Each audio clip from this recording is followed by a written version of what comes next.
আসসালামু আলাইকুম ওয়া রাহমাতুল্লাহি ওয়া বারাকাতুহু। কওমি মাদ্রাসার একজন শিক্ষক, একজন সম্মানী ব্যক্তি।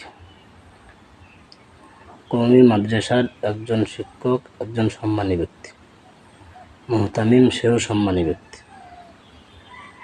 একটা প্রতিষ্ঠানে একজন শিক্ষক নুরানিতে দীর্ঘদিন মেহনত করার পর একটা বাচ্চাকে মানুষ করে,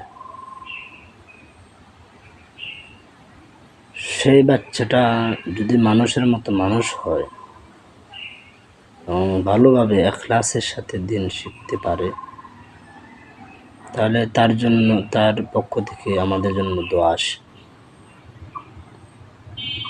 কিন্তু যে বাচ্চাটা নুরানিতে ভর্তি হবে, তার গার্জেনদের একটা কথা ভালোভাবে জানা রাখা দরকার।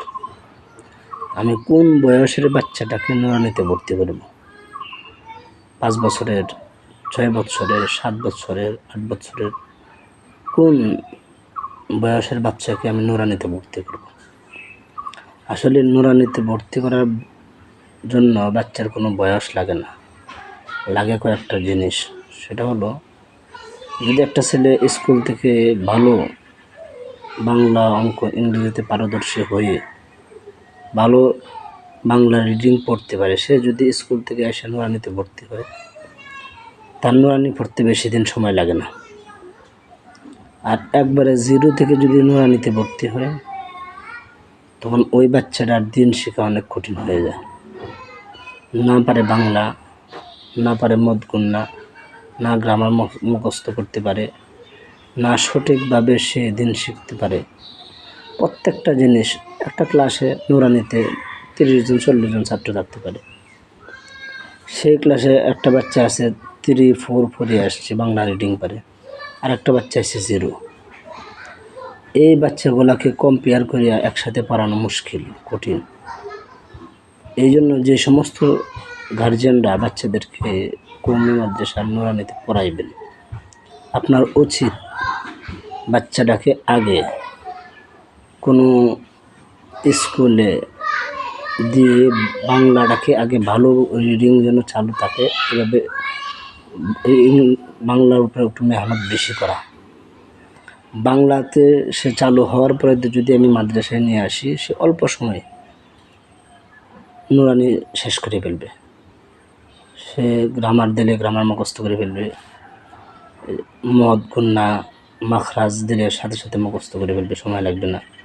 এবং যে আরবি হরফগুলো ধরাবে, সে সময় লাগবে না, অল্পতেই ধরে যাবে। এই জন্য প্রত্যেকটা মা বাপ তার সন্তানের জন্য ভবিষ্যতের হিতাকাঙ্ক্ষী, ভবিষ্যতে সে ভালো আলেম হোক, ভালো হাফেজ হোক, সবাই চায়। কিন্তু সবার চাওয়াটা নষ্ট হয়ে যায় শুধু বাচ্চার নেগরানির কারণে। বাচ্চারা যদি ভালো দিন শিখতে চায়, তাকে ভালো বাংলা রিডিং পড়াইতে হবে। ভালো বাংলা পারদর্শী থাকলে সে বাংলা কওমি মাদ্রাসায় এসে ভালো দিন শিখতে পারে। সে ভালোভাবে অল্প সময়ে সে দিন শিখে সামনে আগাইতে পারে, সে ভালো হাফেজও হতে পারে। এখন 0 থেকে যদি একটা বাচ্চা আসে, 0 থেকে সে যদি একটা বাচ্চা আসে, কোনো বাংলাও পড়ে না, আরবিও পড়ে না, কোনো কিছুই পড়ে না, সেই বাচ্চার জন্য কওমি মাদ্রাসা কঠিন হয়ে যায়।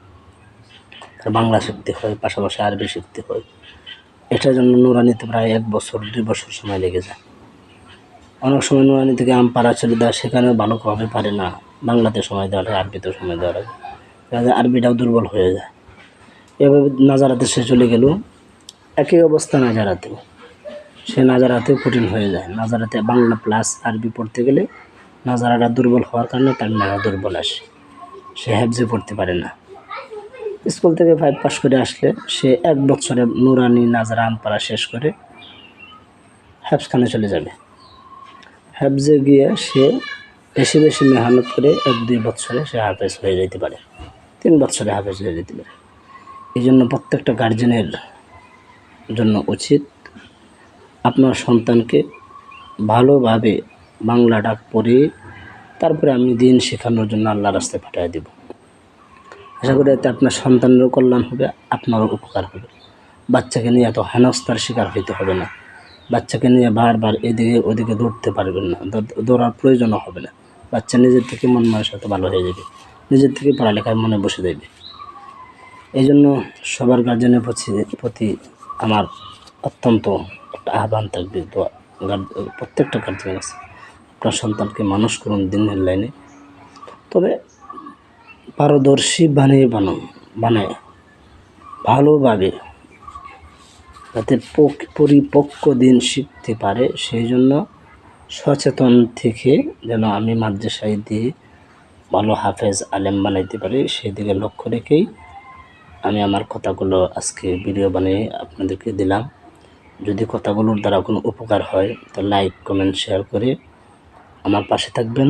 পরবর্তী ভিডিও বানাবো কীভাবে অল্প সময়ে হাফেজ হওয়া যায়, তার বিষয় নিয়ে একটা টপিক নিয়ে আমি ইনশাআল্লাহ পরবর্তী ভিডিও আপলোড করবো। ইনশাআল্লাহ সবাই আশা করি দেখবেন ইনশাআল্লাহ।